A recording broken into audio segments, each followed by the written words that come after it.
신앙의 동지 여러분 안녕하십니까? 서정교회 최영석 목사입니다.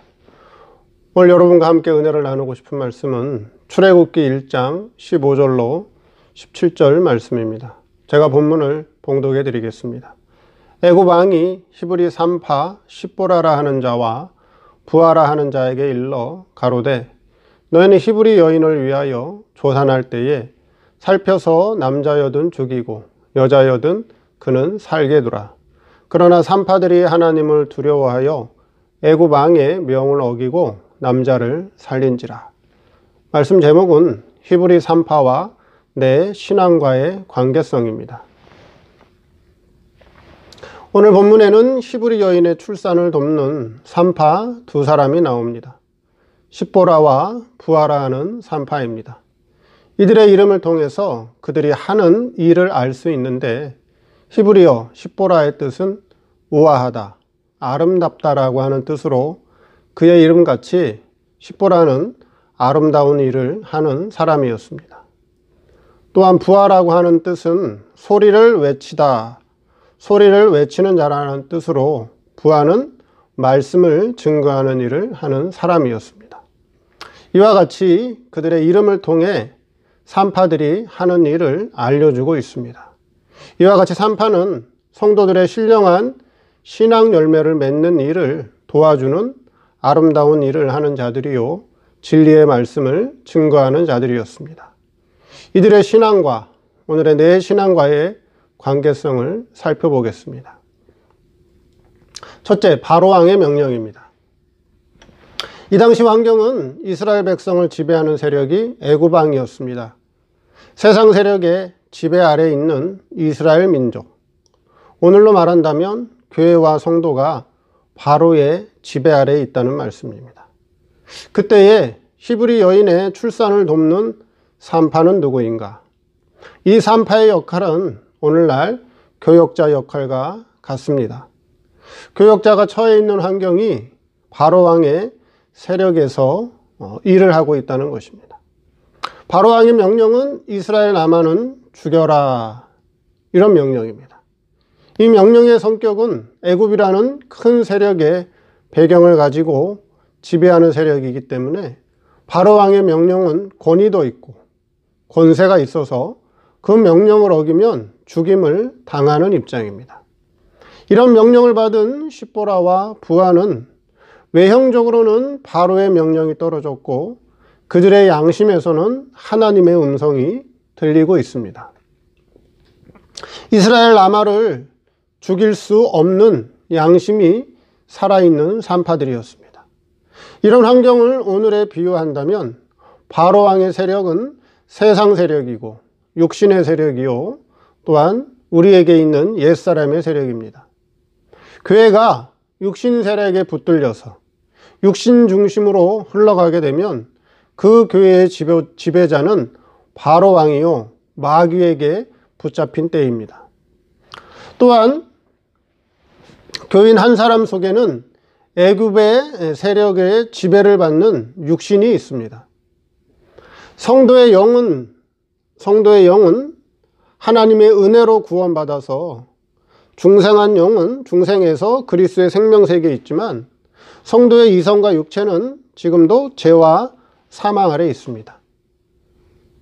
그래서 죄와 사망 아래 있는 우리의 육신은 점점 늙어가다가 죽게 되는 것입니다. 지금 이 물질 세상은 전부 다 타락해서 죄와 사망 아래 있습니다. 그래서 이 세상에 있는 것은 영원한 것은 없습니다.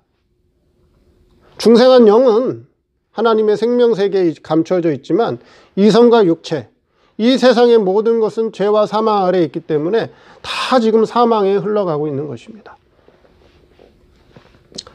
자, 그러나 우리 성도에게 이성과 육체라고 하는 세상 세력, 옛사람의 세력, 육신 세력이 있지만 우리 성도에게는 또한 중생한 영, 새 사람이 있기 때문에 우리는 옛사람으로만 살 수는 없는 것입니다.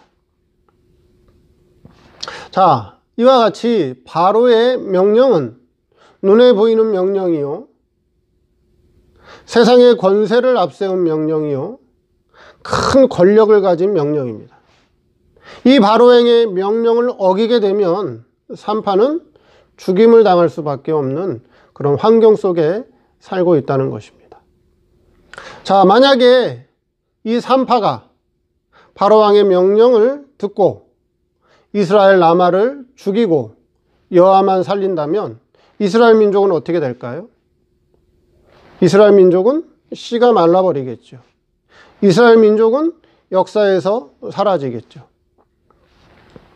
이와 마찬가지로 이 산파는 오늘의 목회자를 상징하는데, 목회자가 바로왕의 권세 아래서 바로왕의 말을 듣는다면 이 목회자는 옛사람을 살리고 옛사람을 키우는 그런 목회를 할 것입니다. 즉 성도의 육신, 옛사람 중심을 키우는 목회를 하게 될 것이다 하는 것입니다. 그럼 성도의 육신, 옛사람의 중심은 무엇으로 되어 있다고 말씀했죠? 바로 욕심으로 되어 있습니다. 욕심. 그래서 목회를 해도, 성도를 교훈해도 예수 잘 믿어라, 충성해라, 봉사해라, 기도 많이 하고 헌금 많이 내면 어떻게 된다? 하나님께서 복 주신다. 세상에서 성공한다. 자녀가 잘 된다. 건강해진다. 무병장수한다. 하는 일이 형통한다.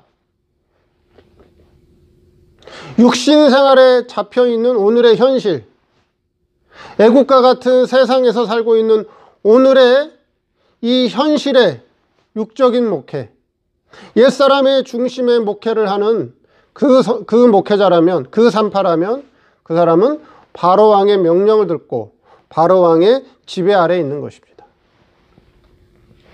그렇게 되면 성도의 중생한 세 사람, 중생한 영은 성장이 멈추게 되고 중생한 영은 성장하지 못하고 중단되게 됩니다. 그것이 바로 아들을 죽이는 것이다 하는 것입니다.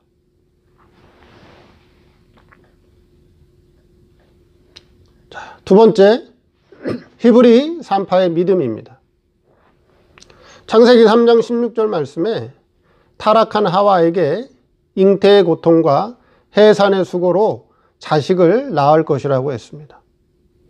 갈라디아서 4장 19절에는 나의 자녀들아 너희 속에 그리스도의 형상이 이루기까지 다시 너희를 위하여 해산하는 수고를 하노니. 사도 바울은 갈라디아 교회 성도들에게 너희 속에 그리스도의 형상이 이루기까지 내가 다시 해산하는 수고를 한다, 이렇게 말씀하고 있습니다. 이와 같이 현재 신앙생활을 하는 성도들은 잉태의 고통과 해산의 수고를 하고 있습니다. 그 해산의 수고를 돕는 것이 누구라고요? 산파요. 오늘날에는 목회자요. 또한 믿음이 앞선 자들입니다. 그래서 성도는 아들도 낳을 수 있고 딸도 낳을 수 있습니다. 성도는 아들의 열매를 맺을 수도 있고 딸의 열매를 맺을 수도 있습니다. 아들의 열매는 내세, 영원한 천국을 바라보고 생명의 씨를 이어가는 신앙이요. 여자, 즉 딸은 내세를 바라보지 못하고 현실 세상에 맞추어서 사는 신앙을 여자 또는 딸의 신앙이라고 하는 것입니다.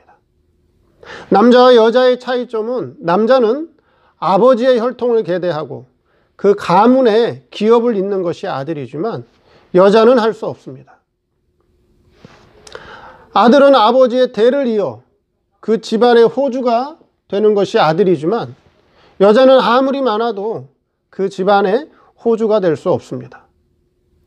여자는 다른 남자와 눈이 맞아 시집가면 그만입니다. 그때는 호적까지 파서 가버립니다. 족보가 없습니다. 즉 신령한 신앙 세계에 족보를 올리지 못하는 것이 그게 바로 여자의 신앙이라고 하는 것입니다. 여러분 신구약 성경을 보면 족보가 나오죠. 그 족보의 중심은 거의 남자 중심으로 되어 있습니다. 그것이 바로 그 집안의 혈통, 대를 잇는다라고 하는 그런 뜻입니다.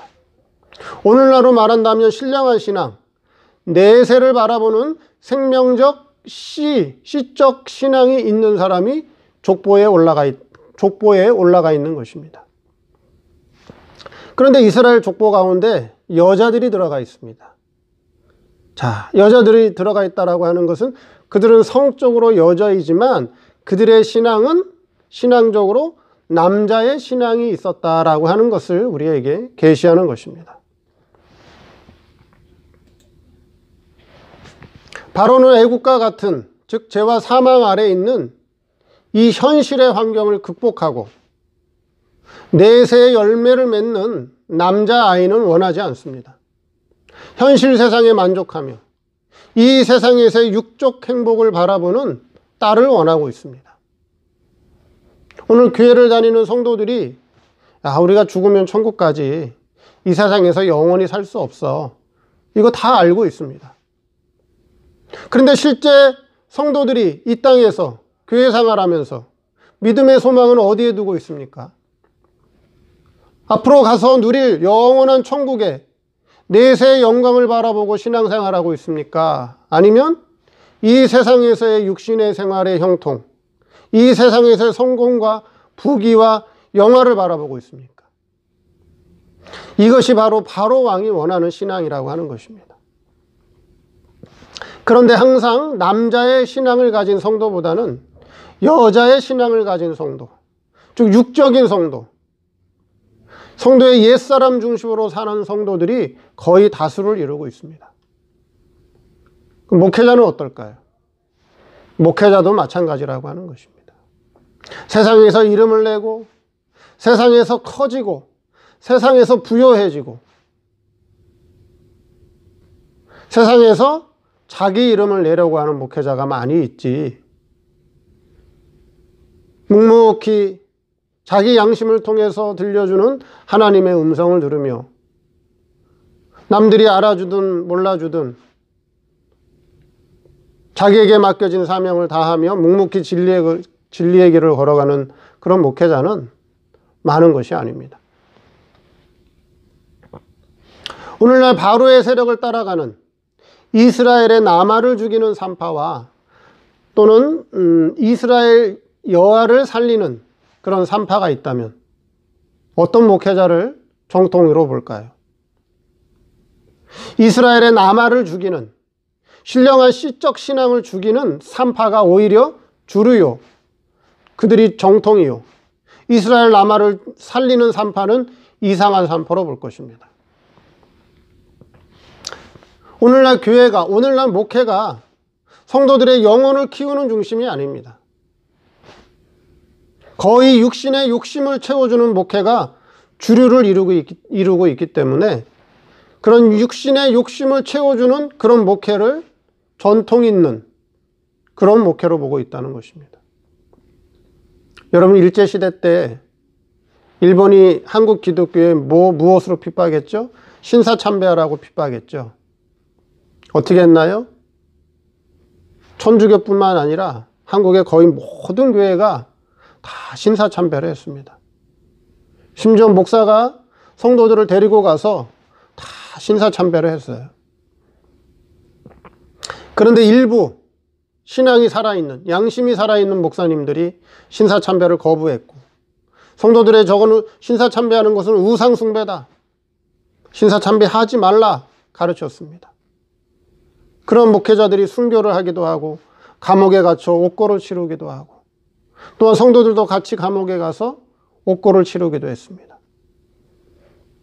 자, 그렇게 신앙을 지키고 믿음을 지켰던 목사님들, 집사님들, 그 당시에는 어떻게 됐을까요? 그 사람들을 바른 목회자라고, 신앙이 있는 성도라고 인정해 줬을까요? 아니에요. 오히려 목회 못하도록 총회에서 정직을 시키고 교회에서 출교당하고, 그 당시에는 오히려 손가락질 받고 성도들을 힘들게 한다, 성도들을 어렵게 하는 목회자로 손가락질 받았습니다. 지금에 와서야 그 목사님들이 신앙이 있는 순교한 목사님이다, 그 목사님들이, 그 집사님들이, 그 성도들이 신앙이 있고 신앙의 절개를 지켰다라고 얘기를 하지만 그 당시에는 인정받지 못했습니다. 현재도 마찬가지라고 하는 것입니다. 현재도 마찬가지다. 그래서 육적 조산, 육적 조산은 이스라엘 남자아이를 죽이는 것이요, 영적 조사는 이스라엘 남자아이를 살리는 것입니다.